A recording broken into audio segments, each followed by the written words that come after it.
जय श्री हरि। कैसे हैं आप सब लोग?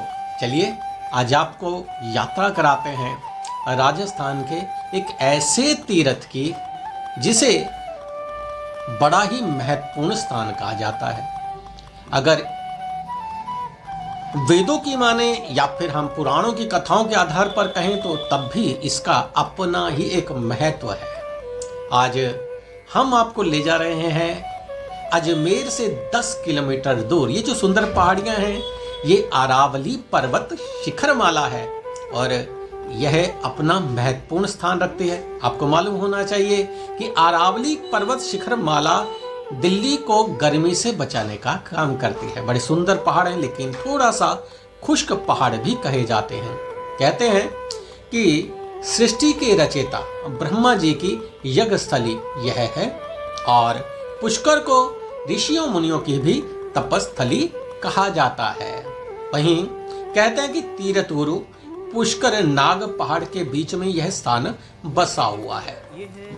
कहानियों की माने तो कहा जाता है कि रुष्ट हुई पत्नी के श्राप के कारण ही देश भर में ब्रह्मा जी का ये इकलौता मंदिर कहा जाता है। पूरे भारत में क्या विश्व में कहीं पर भी ब्रह्मा जी का कोई मंदिर नहीं है। यह पुष्कर में इकलौता मंदिर कहा जाता है। वहीं पर पुष्कर सरोवर की उत्पत्ति भी कहते हैं कि स्वयं ब्रह्मा जी ने की है। इस प्रकार यहाँ पर एक सुंदर झील भी दिखाई देती है जो मैं आपको अभी दिखाऊंगा।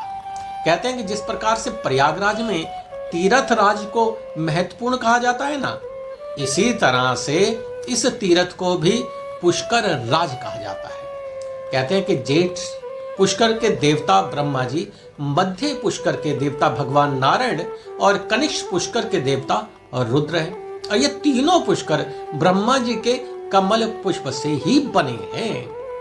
वहीं पुष्कर में ही कार्तिक में देश का सबसे बड़ा ऊंटों का मेला भी लगता है, जिसमें देश से विदेश से सैकड़ों सैकड़ों सैलानी बड़ी संख्या में आते हैं। वहीं पर इस स्थान को और महत्वपूर्ण बनाता है, कहते हैं कि अगस्त्य, वामदेव, जमदग्नि और भृति ऋषि इत्यादि जितने भी महत्वपूर्ण ऋषि हुए उन्होंने भी यहाँ पर तपस्या की है। यहाँ गुफाएं हैं बहुत सारी आज भी, जिन्हें नाग पहाड़ के रूप में कहा जाता है। ये जो आप देख रहे हैं ये पुष्कर का मुख्य बाजार है और इसी के जब हम चल रहे हैं ना, इसी के अंतिम छोर पर ब्रह्मा जी का मंदिर है जो मैं अभी आपको दिखाऊंगा।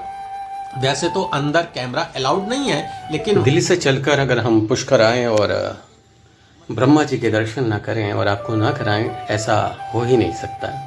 कलियार से चलते हुए एक बार जय घोष के साथ में ब्रह्मदेवाय नमः, चतुर्मुखाय नमः करते हुए हम लोग आगे बढ़ रहे हैं सुंदर दृश्य बाजार के मध्य से और ये द्वार आरंभ हो जाता है। और चलिए कोई बात नहीं, एक बार जय घोष के बाद में ब्रह्मा जी के दर्शन आपको मैं करवा देता हूं और आपको इतिहास लगभग मैंने यहाँ का आपको बता ही दिया है।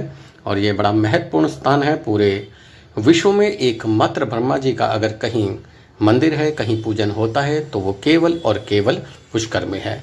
ब्राह्मणों द्वारा आप देखेंगे बड़े सुंदर रूप में ब्रह्मा जी के मंदिर को सजाया गया है। पगड़ी युक्त ब्रह्मा जी, मस्तक पर तिलक विराजे हुए ब्रह्मा जी को आप देख रहे हैं दिव्य। लेकिन हाँ, तालाब को आप पूरी तरह से देख सकते हैं। कहते हैं कि आदि शंकराचार्य ने संवत 713 में ब्रह्मा जी की मूर्ति की स्थापना की।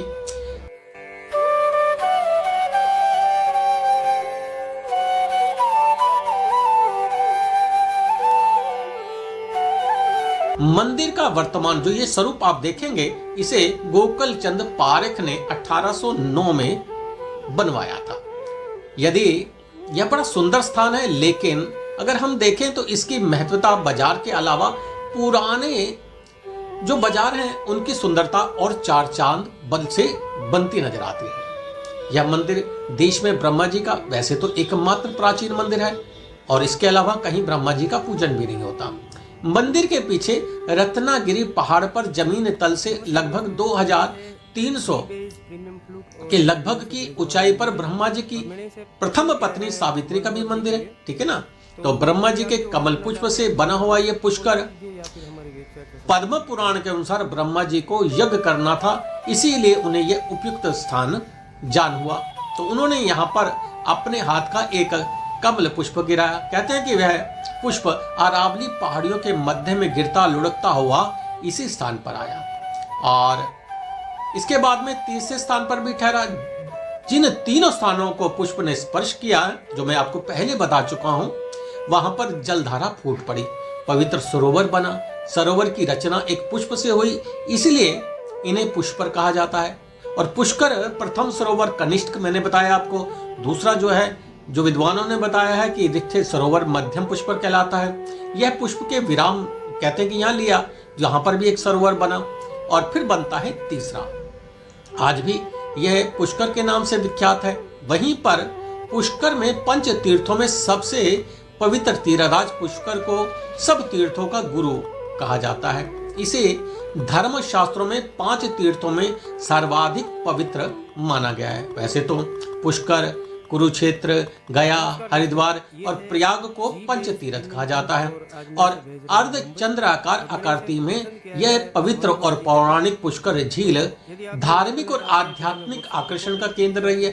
हर साल हजारों भक्त यहाँ आते हैं, पवित्र डुबकी लगाते हैं। इसके अलावा यहाँ पर पितरों की शांति का भी कार्यक्रम होता देखा जाता है। यहाँ पर मैंने बताया ना, कार्तिक मास में एक बड़ा मेला भी लगता है।